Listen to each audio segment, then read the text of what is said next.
جی، السلام علیکم ورحمۃ اللہ وبرکاتہ۔ محترم بھائی نے یہ پوسٹ بھیجی ہے، مسلمانوں کے خلاف ایک ہو کر حملہ کر دیں گے۔ صوبان رضی اللہ عنہ کہتے ہیں کہ نبی علیہ السلام نے فرمایا، قریب ہے کہ دیگر قومیں تم پر ایسے ہی ٹوٹ پڑیں جیسے کھانے والے پیالوں پر ٹوٹ پڑتے ہیں۔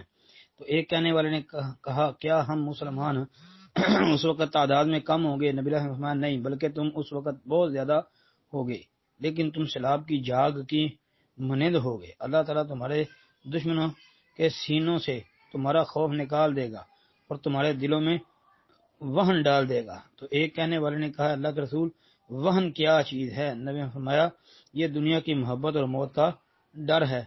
ابو داود کا حوالہ ہے 4297۔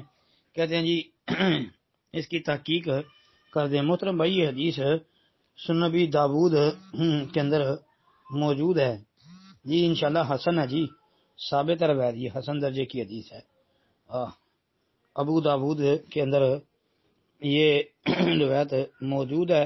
ابو داود کے علاوہ یہ امام طبرانی کی مسند شامیین میں بھی موجود ہے، روایت ثابت ہے جی، حسن ہے انشاءاللہ۔ السلام علیکم ورحمۃ اللہ وبرکاتہ۔